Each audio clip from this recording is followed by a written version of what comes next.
Hello student, welcome back to my channel Samrat academy. Student, जितने बच्चे अभी पेपर देने वाले हैं, सुबह आप लोगों के 1 घंटे बाद पेपर देने वाले हैं, उनके लिए वीडियो सबसे ज्यादा इंपॉर्टेंट है मेरे प्यारों। तो आज मैं आप लोगों को चित्रकला का एक पेपर बताने वाला हूँ, एक वायरल पेपर। जाइए, आप एग्जाम हॉल में जब बैठेंगे तो आप लोगों को 100% यही पेपर देखने को मिलेगा। 830 IR कोड है मेरे प्यारों। जो पूरा का पूरा प्रश्न आप लोगों को देखने को मिलेगा और 95% स्कोर करके आने वाले हो मेरे प्यारों। इस पेपर को बस आप लोग सुबह देख लो। आधा घंटा भी समय आपके पास बचा हुआ है ना, तो इसको जरूर से जरूर बस आप लोग 2x स्पीड में करके आप देख के बस चले जाइए। पूरा का पूरा मेरे प्यार, जो यहाँ से प्रश्न बनेंगे, एक प्रश्न बाहर से नहीं पूछा जा सकता है। पूर्णांक अगर 70 नंबर है तो 70 में 70 बिल्कुल आप लोगों का फिक्स है। एडमिट कार्ड लेकर जाना, पूर्णांक और नाम यहाँ पे अपना अपना डाल लीजिएगा। और इस पेपर को हल करने के लिए आपके पास समय रहेंगे 3 घंटे 15 मिनट का समय दिया जाएगा इस क्वेश्चन पेपर को हल करने के लिए। अगर हम नीचे बढ़े मेरे प्यारों, तो नोट दिया गया है। नोट में बोला कि प्रारंभ के 15 मिनट परीक्षार्थियों को प्रश्न पत्र पढ़ने के लिए निर्धारित है। मतलब 15 मिनट आपको टाइम दिया जाएगा इस क्वेश्चन पेपर को पढ़ने के लिए और 3 घंटे में इस क्वेश्चन पेपर को सॉल्व करना होगा। क्लियर है? नीचे दिया है सामान्य निर्देश, जिसमें से पहला बोला है कि मुख्य पृष्ठ तथा इसमें रखे प्रत्येक उत्तर पत्रक के दाहिने कोने पर अपना अनुक्रमांक अंकों तथा शब्दों में साफ साफ लिखिए तथा केंद्र व्यवस्थापक की हस्ताक्षर युक्त मुहर प्रत्येक प्रपत्र पर लगाएं और उन पर कक्ष निरीक्षक से भी हस्ताक्षर करवाएं। कहने का मतलब है मेरे प्यार, जो कला का पेपर है तो एक व्हाइट पेज आप लोगों को मिलेगा चित्र बनाने के लिए। उस व्हाइट पेज के दाहिने कोने पे इस तरह आप एक बॉक्स बनाइएगा और उस बॉक्स में अनुक्रमांक अंकों में और अनुक्रमांक शब्दों में लिखिएगा। केंद्र व्यवस्थापक की मोहर लगी रहेगी उस पे और कक्ष निरीक्षक से भी सिग्नेचर करवाना है। यह है आप लोगों का पहला निर्देश। दूसरा है कि प्रश्न पत्र क ख ग 3 खंडों में विभक्त है। तीनों खंडों को हल करना अनिवार्य है। मतलब यह पेपर 3 खंडों में बना हुआ है। एक तो क में, ख में, ग में, 3 खंडों में यह पेपर बना हुआ है। तीनों खंडों को हल करना अनिवार्य है आपको। इसके बाद है जिसमें से आता है खंड क।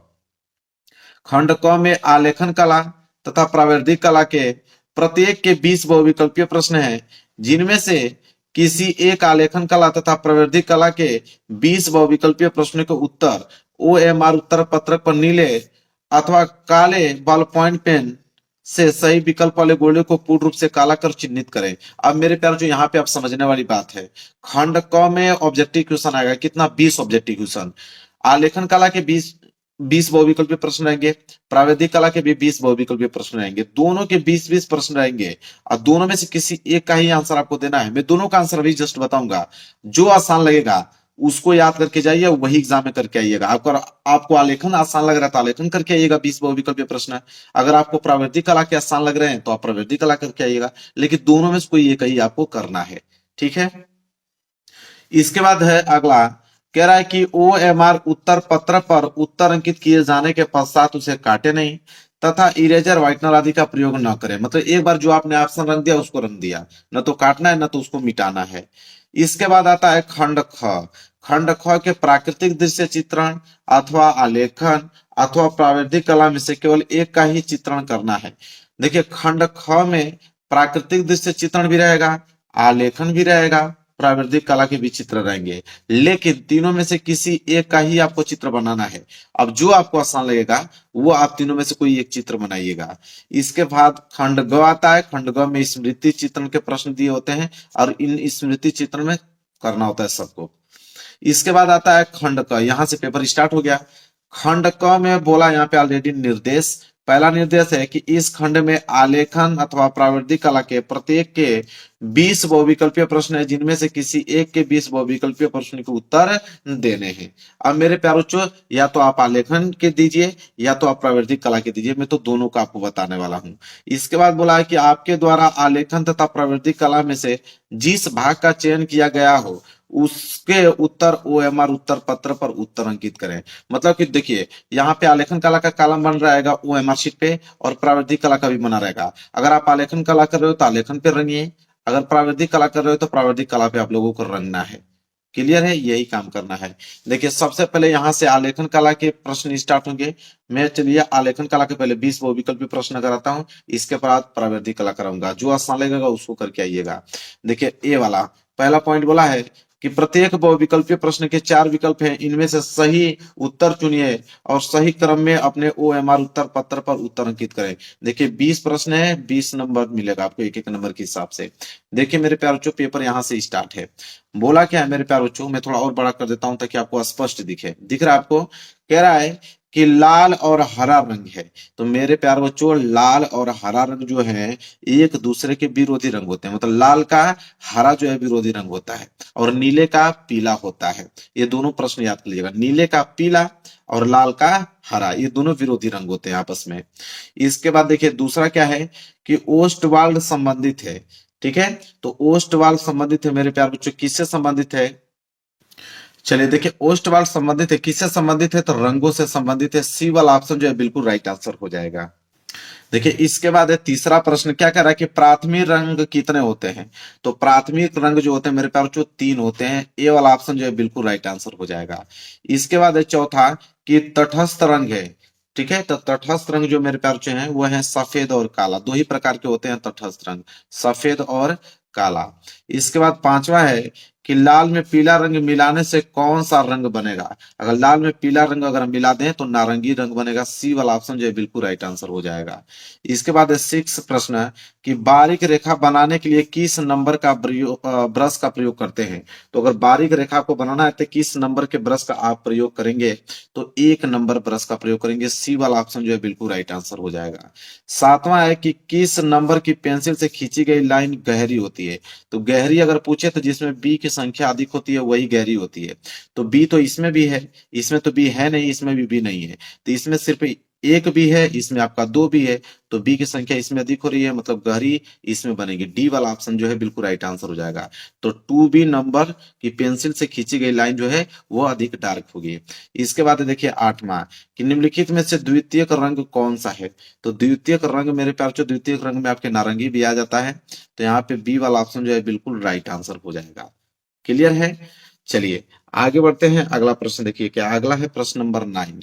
कह रहा है कि कौन सा रंग गर्म है? तो लाल रंग जो होता है मेरे प्यार जो गर्म होता है। तो 9 का सी वाला ऑप्शन जो है बिल्कुल राइट आंसर हो जाएगा। इसके बाद 10वां है कि पीले में नीला रंग मिलाने से कौन सा रंग बनेगा? तो पीले में अगर आप नीला मिला देते हो तो हरा रंग बनेगा। 10वें का ए वाला ऑप्शन जो है बिल्कुल राइट आंसर हो जाएगा। इसके बाद 11वां प्रश्न देखिए क्या है, कह रहा है कि द्वितीयक रंग कितने होते हैं? तो द्वितीयक रंग मेरे प्यार जो 6 होते हैं। बी वाला ऑप्शन जो है बिल्कुल राइट आंसर हो जाएगा। इसके बाद 12वां प्रश्न है कि बिना ब्रश की सहायता से कौन सा रंग लगाया जाता है? तो बिना ब्रश की सहायता से कौन सा रंग लगाया जाता है? पेस्टल रंग लगाया जाता है। ए वाला ऑप्शन जो है बिल्कुल राइट आंसर हो जाएगा। इसी तरह 13वां प्रश्न है कि सफेद का विरोधी रंग कौन सा होता है? तो ये तो आसान है, सफेद का विरोधी रंग तो काला होता है। तो यहाँ बी वाला ऑप्शन जो है बिल्कुल राइट आंसर हो जाएगा। 14वां प्रश्न है कि काला शब्द किस भाषा का है? ठीक है, तो काला शब्द जो है वो संस्कृत भाषा से लिया गया है। सी वाला ऑप्शन जो है बिल्कुल राइट आंसर हो जाएगा। वहीं अगर हम बात करें प्रश्न नंबर 15 कि छत के केंद्र को अलंकृत करने के लिए कौन सा आलेखन उपयुक्त होगा? तो केंद्रीय आलेखन का प्रयोग होता है। बी वाला ऑप्शन जो है बिल्कुल राइट आंसर हो जाएगा। इसके बाद 16वां प्रश्न है कि सूर्य की रश्मियों में कितने रंग पाए जाते हैं? तो सूर्य की रश्मियों में तो 7 रंग पाए जाते हैं, विबग्योर के नाम से आप याद कर सकते हो। इसके बाद है 17वां प्रश्न कि हरा रंग आंखों पे कौन सा प्रभाव डालता है? तो हरा रंग आंखों पे ठंडा प्रभाव डालता है, इसलिए सी वाला ऑप्शन जो है बिल्कुल राइट आंसर हो जाएगा। इसी के साथ आगे देखिए 18वां प्रश्न क्या है कि लाल और पीला रंग मिलाने से कौन सा रंग बनेगा? तो लाल और पीला अगर मिला दोगे तो बैगनी रंग बनेगा। सी वाला ऑप्शन जो है बिल्कुल राइट आंसर हो जाएगा। 19वां है कि तटस्थ रंग कितने होते हैं? तो अभी हमने आपको बताया तटस्थ रंग काला और सफेद होता है, 2 प्रकार के होते हैं। 19 का बी वाला ऑप्शन जो है बिल्कुल राइट आंसर हो जाएगा। इसके बाद देखिए 20वां प्रश्न क्या है, इनमें से कौन सा प्राथमिक रंग है? ठीक है, इनमें से प्राथमिक रंग कौन सा मेरे प्यार बच्चों? नीला। नीला प्राथमिक रंग के अंतर्गत आता है। तो ए वाला ऑप्शन जो है बिल्कुल राइट आंसर हो जाएगा। तो मेरे प्यार बच्चों आलेखन के मैंने 20 बहुविकल्पीय प्रश्न करा दिया, याद कर लीजिए। अगर करना होगा तो इसको कीजिएगा, अगर नहीं मन कर रहा है तो अथवा करके आपको प्रावृद्धिक कला का दिया है, प्रावृद्धिक कला कर दीजिएगा। अब प्रावृद्धिक कला में कराता हूँ। यहाँ पे नोट में बोला है कि प्रत्येक बहुविकल्पीय प्रश्न के 4 विकल्प है, इनमें से सही उत्तर चुनिए और उसी क्रम में अपनी ओएमआर शीट पर उत्तर चिन्हित कीजिए। देखिए 20 प्रश्न है, एक नंबर के हिसाब से 20 नंबर आपको मिलेगा। अब यहाँ पे देखिए पहला प्रश्न है कि संपूर्ण कोण का माप होता है, आपको मालूम है, देखिए ये होते हैं संपूर्ण कोण। ये भी 90 अंश, ये भी 90 अंश, ये भी 90 अंश, ये भी 90 अंश। ठीक है, तो 4 हैं तो 90 चौको कितना होता है? 360। तो संपूर्ण कोण जो बनता है मेरे प्यार बच्चों कितने अंश का बनता है? 360 डिग्री का बनता है। यहाँ पे बी वाला ऑप्शन जो है बिल्कुल राइट आंसर हो जाएगा। इसी के साथ दूसरा प्रश्न यहाँ पे कि समबाहु त्रिभुज का प्रत्येक कोण है। समबाहु मतलब कि सभी भुजाएं जिसकी बराबर होती हैं, ये होता है समबाहु त्रिभुज। और समबाहु त्रिभुज जो होते हैं प्रत्येक जो कोण होता है वो 60-60 अंश का होता है। तो इसलिए यहाँ पे सी वाला ऑप्शन जो है बिल्कुल राइट आंसर हो जाएगा। इसके बाद है तीसरा प्रश्न, 180 अंश के कोण को क्या कहते हैं? तो 180 अंश के कोण को हम लोग सरल कोण कहते हैं। देखिए ऐसे बनता है, यह है आपका 180 अंश का कोण। इसे आप सरल कोण कहिए या इसको रीजु कोण कहिए, ठीक है। इसके बाद है आपका क्वेश्चन नंबर 4। क्वेश्चन नंबर 4 है कि यदि एक अर्धवृत्त में त्रिभुज बनाया जाता है जिसका कोण 90 अंश का है तो दूसरे कोणों का योग कितने अंश का होगा? ठीक है, बहुत इंपॉर्टेंट प्रश्न है मेरे प्यारे बच्चों। आपको मालूम है कि एक अर्धवृत्त में त्रिभुज बना जाता है, त्रिभुज के तीनों अंतों कोणों का योग कितना होता है? 180 अंश होता है।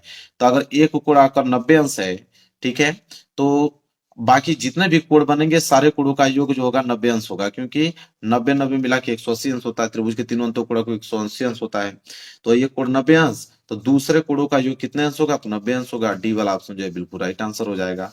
इसके बाद है देखिए पांचवा, 1 मीटर में कितने सेंटीमीटर होते हैं? तो सिंपल सवाल है, कितने होते हैं? 100 सेंटीमीटर। 1 मीटर में 100 सेंटीमीटर होते हैं। बी वाला ऑप्शन जो है बिल्कुल राइट आंसर हो जाएगा। चलिए अगला क्वेश्चन देखते हैं, क्वेश्चन नंबर 6 कह रहा है कि समकोण कितने अंश का होता है? तो सबको मालूम है समकोण ऐसे बनता है 90 डिग्री का। तो समकोण कितने अंश का होता है? 90 अंश का होता है। गया भाई, ए वाला ऑप्शन जो बिल्कुल राइट आंसर हो जाएगा। इसके बाद है सातवां कि इनमें से कौन सा आकार त्रिभुजाकार है? तो त्रिभुजाकार बी वाला आकृति जो है त्रिभुजाकार है। इसके बाद आगे बढ़ेंगे, अगला प्रश्न देखिए आठवां क्या है? कह रहा है कि इनमें से कौन सा आकार आयताकार है? तो आयताकार ए वाला ऑप्शन, ठीक है। आयताकार में क्या होता है? यहाँ पे देखिए कि आमने सामने की भुजा बराबर होता है, यह भुजा इसके बराबर हो जाएगा और यह भुजा इसके बराबर हो जाएगा, इसको बोलते हैं आयत, ठीक है। आमने सामने की भुजा क्या होती है? बराबर होती है। इसके बाद है 9 प्रश्न कि वृत्त का आकार कैसा होता है? तो वृत्त का आकार तो यहाँ पे सी वाला ऑप्शन जो बिल्कुल राइट आंसर हो जाएगा। 10वां है कि किस नंबर की पेंसिल से गहरी डार्क लाइन बनेगी? अभी मैंने कहा कि गहरी डार्क लाइन जिसमें यहाँ पे बी की संख्या अधिक होती है। तो देखिए बी तो इसमें है नहीं, छोड़ दीजिए। इसमें भी बी नहीं, इसको छोड़ दीजिए। इसमें भी बी नहीं है, ऑलरेडी छोड़ दीजिए। बचा आपका बी वाला ऑप्शन, डायरेक्ट आंसर हो जाएगा। इसके बाद 11वां कि ज्योमेट्री बॉक्स में रखे त्रिकोण आकार के इंस्ट्रूमेंट को क्या कहते हैं? तो गुनिया कहते हैं मेरे प्यारे बच्चों। क्या कहते हैं? गुनिया। बी वाला ऑप्शन जो है बिल्कुल राइट आंसर हो जाएगा। 12वां है कि वर्ग की चारों भुजाओं का नाप क्या होता है? तो वर्ग की चारों भुजाएं बराबर होती हैं, ठीक है। यहाँ पे बी वाला ऑप्शन जो है बिल्कुल राइट आंसर हो जाएगा। वर्ग ऐसे बनता है और वर्ग की ये सभी भुजाएं जो होती हैं आपस में बराबर होती हैं। प्रत्येक कोण 90 अंश का होता है, ठीक है। अगर यही वर्ग ना देखे आयत बोल दे तो आयत में आमने सामने की भुजाएं बराबर होती हैं, तो सी वाला हो जाता है। लेकिन वर्ग पूछा है तो वर्ग की चारों भुजाएं बराबर होती हैं, इसलिए बी वाला हो जाएगा। 13वां है कि 1 डेसीमीटर में कितने सेंटीमीटर होते हैं मेरे प्यारे बच्चों? तो 1 डेसीमीटर में आपके अगर सेंटीमीटर की बात करें तो 10 होते हैं। 13वें का ए वाला जो है बिल्कुल राइट आंसर हो जाएगा। इसके बाद देखिए 14वां प्रश्न है कि रेखा किसे कहते हैं? तो रेखा जो है मेरे प्यारे बच्चों ये हो जाएगा दो बिंदुओं के बीच की दूरी को रेखा कहते हैं। यहाँ पे सी वाला ऑप्शन जो है बिल्कुल राइट आंसर हो जाएगा। एक बिंदु है, इसको मिला देंगे इस बिंदु से, तो दो बिंदुओं के बीच की दूरी को हम लोग क्या कहेंगे? रेखा कहेंगे। चलिए आगे देखते हैं। देखिए 15वां प्रश्न कह रहा है समबाहु त्रिभुज किसे कहते हैं मेरे प्यारे बच्चों? तो समबाहु त्रिभुज में क्या होगा कि जिसकी तीनों भुजाओं से बने अंतःकोण क्या होते हैं? बराबर होते हैं, उसे समबाहु त्रिभुज कहते हैं। 15 का ए वाला जो बिल्कुल राइट आंसर हो जाएगा। 16वां कि वर्ग का प्रत्येक कोण कितने अंश का होता है? मैंने अभी बताया कि वर्ग की सभी भुजाएं बराबर होती हैं, वर्ग का प्रत्येक कोण 90 अंश का होता है। बी वाला ऑप्शन जो है बिल्कुल राइट आंसर हो जाएगा। 17वां प्रश्न है कि अगर 60 अंश के कोण में एक कोण 30 अंश का है तो दूसरा कोण, तो 60 अंश का कोण है और एक कोण 30 अंश हो गया, तो 60 में से 30 घटाएंगे तो 30 अंश बचा, तो दूसरा कोण 30 अंश का होगा। 18वां है कि यदि एक वृत्त में एक कोण 120 अंश का है तो दूसरा कोण होगा। तो एक वृत्त जो होता है मेरे प्यारों जो 360 अंश का होता है और एक कोण हो गया 120 अंश, तो 360 में से 120 अंश घटा दीजिए तो दूसरा कोण जो होगा वो 240 अंश का होगा। बी वाला ऑप्शन जो है बिल्कुल राइट आंसर हो जाएगा। 19वां है एक चांदे में कितने अंश होता है? चांदा कैसे बनता है आप लोग भी देखोगे। चांदा का डिजाइन ये होता है, तो चांदा का डिजाइन ये होता है कोई चांदे में कितने अंश होता है ये तो बना दिया आपका। रिजु कोण सरल कोण 180 अंश का होता है। बी वाला ऑप्शन जो है बिल्कुल राइट आंसर हो जाएगा। 20वां है कि झंडे को लगाने के लिए डंडा कितने अंश का होता है? तो झंडा आपका बिल्कुल सीधा लगा होता है, आप देखोगे तो ऐसे झंडा लगा होता है। कितने अंश पे? 90 डिग्री पे खड़ा होता है मेरे प्यारे, बिल्कुल सीधा। 90 मतलब ए वाला ऑप्शन जो है बिल्कुल राइट आंसर हो जाएगा। तो लीजिए इसका भी 20 मैंने बहुविकल्पीय प्रश्न बता दिया। तो प्राविधिक और आलेखन दोनों को मैंने 20-20 बहुविकल्पीय प्रश्न करा दिया। जो आसान लगेगा उसको आप करके आइएगा एग्जाम में। देखिए अब यहां से आता है खंड ख। खंड ख में क्या है मेरे प्यारे बच्चों? बोला है कि खंड ख के प्राकृतिक दृश्य चित्रण अथवा आलेखन कला अथवा प्राविधिक कला में से केवल एक ही भाग आपको करना है। तो 3 भाग दिए गए हैं, एक प्राकृतिक दृश्य, एक आलेखन और एक प्राविधिक। अब तीनों में से कोई एक ही भाग आपको करना है। मैं तीनों बताऊंगा, जो आसान लगेगा उसको आप करके आइएगा। देखिए प्राकृतिक दृश्य चित्रण में क्या बोला है, बोला है कि दी गई ड्राइंग शीट पर 20 गुणे 25 सेंटीमीटर के एक आयत में निम्नलिखित में से कोई एक दृश्य चित्र मानव आकृति के साथ बनाइए, इसे जल रंगों या पेस्टल रंगों से पूर्ण कीजिए। अब देखिए 20 गुणे 25 का मतलब होता है मेरे प्यारे बच्चों, देखिए 20 गुणे 25 का एक आयत बनाना है। तो आयत में लंबाई बड़ी होती है तो 25 बड़ा, तो इसको लंबाई कर देंगे, और चौड़ाई छोटी होती है तो इसको चौड़ाई कर देंगे। मतलब कि 25 सेंटीमीटर लंबा और 20 सेंटीमीटर चौड़ा का हम क्या बनाएंगे, एक आयत बनाएंगे। और उस आयत के अंदर मेरे प्यार एक प्राकृतिक दृश्य बनाएंगे, जिसमें सूर्योदय के समय ग्रामीण दृश्य उपस्थित होना चाहिए, ग्रामीण बाजार उसमें होना चाहिए मेरे प्यार, साथ ही साथ मंदिर परिसर होना चाहिए। ये तीनों चीजें मेरे प्यार इसमें होने चाहिए। ठीक है। इसके बाद देखिए बोला है कि चित्रांकन करते समय निम्नलिखित बिंदु पर ध्यान देना है। कितना नंबर का है मेरे प्यार, 30 नंबर आपको मिलेगा। देखिए सही रेखांकन एवं परिक्षेप्य। ठीक है। मतलब अगर बोला है कि अगर 20 गुणे 25 सेंटीमीटर के एक आयत बनाइए, अगर आपने आयत बिल्कुल करेक्ट बनाया है उसी पे आपको 10 नंबर मिल जाएगा। ठीक है। इसके बाद सही उपयुक्त संयोजन, अगर आपने उसको बहुत बढ़िया से सजाया है, जो जो चीज बोला है उसको आपने बनाया है, 5 नंबर उस पे मिलेगा। इसके बाद कह रहा है कि सौम्य एवं उपयुक्त रंग योजना, जो जो जिस जिस रंगों का प्रयोग किया जाता है उस रंगों का सही ढंग से प्रयोग करोगे तो उस पे 10 नंबर मिलेगा। इसके बाद है कि सामान्य प्रभाव में आकर्षक, अब जितना सुंदर दिखेगा उस पे 5 नंबर मिलेगा। तो इतने सारे चीजों को अगर आप सही करते हो तब जाके आप लोगों को 30 नंबर मिलेगा। तो ये सारी चीजें ध्यान रखिएगा जब चित्र बनाइएगा तो। ठीक है। चलिए इसके बाद आगे बढ़ेंगे। अब आता है मेरे प्यारे बच्चों आलेखन। अगर प्राकृतिक दृश्य चित्रण नहीं करना चाहते हैं तो आप आलेखन कला कर लीजिए। आलेखन कला में क्या बोला है मेरे प्यारे बच्चों कि 12 सेंटीमीटर भुजा के वर्ग में एक सुंदर आलेखन की रचना कीजिए, जिसमें कमल अथवा कोई भारतीय पुष्प, पत्तियां, कलियां व मछली हो, किन्हीं 3 सुसंगत जल रंगों का प्रयोग करके उसे पूर्ण कीजिए। तो सबसे पहले 12 सेंटीमीटर भुजा का आप एक वर्ग बनाओगे। वर्ग की सभी भुजाएं बराबर होती हैं, सारी भुजा 12-12 सेंटीमीटर का होगा, इतना याद रखिएगा। तब वर्ग बनाइएगा। और वर्ग के अंदर मेरे प्यार बच्चों बोल दिया है कि कमल अथवा कोई भारतीय पुष्प बनाइए। कमल बने या कोई पुष्प बना सकते हो, उसमें पत्तियां होना चाहिए, कलियां होना चाहिए, मछली भी होना चाहिए, और 3 रंगों का प्रयोग होना चाहिए मेरे प्यारे बच्चों। बोला कि आलेखन बनाते समय निम्नलिखित बिंदु पर ध्यान दीजिए। तो ये भी 30 नंबर का होगा। ठीक है। इसमें बोला कि इकाई की मौलिकता पे आपको 10 नंबर मिलेगा, लयात्मक रेखांकन पे 5 नंबर, रंगों का चयन एवं आकर्षक पे 10 नंबर, सामान्य प्रभाव पे 5 नंबर। इतना सारा चीजें देखकर एग्जामिनर 30 नंबर आपको देगा। अगर ये भी नहीं करना चाहते हो तो अथवा करके आपको प्राविधिक दिया है तो आप प्राविधिक कर दीजिए। ठीक है। प्राविधिक कला में क्या होता है मेरे प्यार बच्चों कि निम्नलिखित 5 प्रश्नों में से किन्हीं 3 प्रश्नों के उत्तर, प्रत्येक प्रश्न के अंक समान है। प्राविधिक कला में क्या होता है कि 5 प्रश्न रहता है, 5 में से किन्हीं 3 ही प्रश्नों का उत्तर दोगे। एक प्रश्न 10 नंबर का होता है, 30 नंबर इसमें भी मिल जाएंगे आपको। और बोला है कि प्रत्येक उत्तर की रचना में निर्दिष्ट रेखाएं, रचनात्मक रेखाएं, अभिष्ट रेखाएं स्पष्ट हो, रचना की रेखाएं न मिटाएं। देखिए प्राविधिक कला में रचना वाले प्रश्न होते हैं। रचना आप पेंसिल से करोगे तो पेंसिल से जब रचना करोगे तो रचना को मिटाना नहीं, उसी तरह छोड़ देना है। इसके बाद बोला है कि रफ कार्य श्वेत फूल इसके पेपर कीजिए, इसे भी अपनी उत्तर पुस्तिका के साथ लगाएं। रचना वाले प्रश्नों को आपको रफ कार्य करने की आवश्यकता होगी, तो रफ कार्य करोगे मेरे प्यारे बच्चों तो उसको भी आपको पेपर के साथ संलग्न करना पड़ेगा। देखिए 5 प्रश्न कौन कौन से हैं। अ वाला प्रश्न देखिए क्या है, 5 सेंटीमीटर प्रत्येक भुजा वाले एक षटभुज की आपको रचना करना है। ये पहला प्रश्न हो गया। इसके बाद ब वाला प्रश्न है कि एक त्रिभुज क ख ग की रचना कीजिए, जिसका परिमाप 12 सेंटीमीटर है तथा जिसकी भुजाओं का अनुपात 3/4/5 है। ठीक है।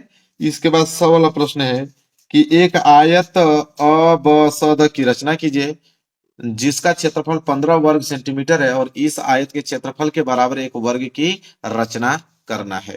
इसके बाद द वाला है कि 2 समान वृत्तों क और ख की तिर्यक उभयनिष्ठ स्पर्श रेखा खींचिए, जिनकी त्रिज्याएं 3 सेंटीमीटर के बराबर है और उनके केंद्रों के बीच की दूरी जो है 7 सेंटीमीटर है।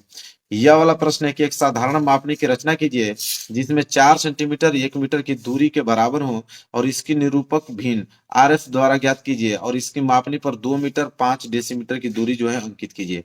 5 मैंने प्रश्न बता दिया, 5 में से किन्हीं तीनों प्रश्नों को उत्तर देना है। 10-10 नंबर के हिसाब से 30 नंबर आपको यहाँ पे मिल जाएगा। इसके बाद आता है खंड ग। खंड ग में स्मृति चित्रण होते हैं। इसने बोला कि इस प्रश्न के दो भाग हैं, एक अ और ब, और दोनों ही भागों को चित्रित कीजिए मेरे प्यारे बच्चों। अ वाला प्रश्न है कि निम्नलिखित में से किसी एक का स्मृति चित्रण पेंसिल द्वारा बनाइए और चित्र 15 सेंटीमीटर से कम न हो। इस वाले में इतना याद रखिएगा, कोई भी चित्र अगर आप बना रहे हो 15 सेंटीमीटर से कम नहीं होना चाहिए मेरे प्यारे बच्चों। इस बात को आप अच्छे तरीके से ध्यान में रखिएगा, ठीक है। इसमें भी दो प्रश्न है, 10-10 नंबर के हिसाब से 20 नंबर आपको मिलेगा।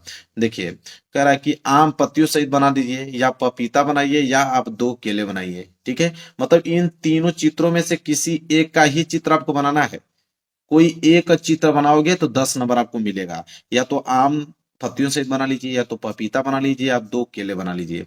बोला है कि चित्र में निम्नलिखित बिंदुओं पर ध्यान देना है, रेखा स्पष्ट पर और आकृति की अनुरूपता पे। ये दो चीजें बिल्कुल आपको ध्यान में रखनी है, ठीक है।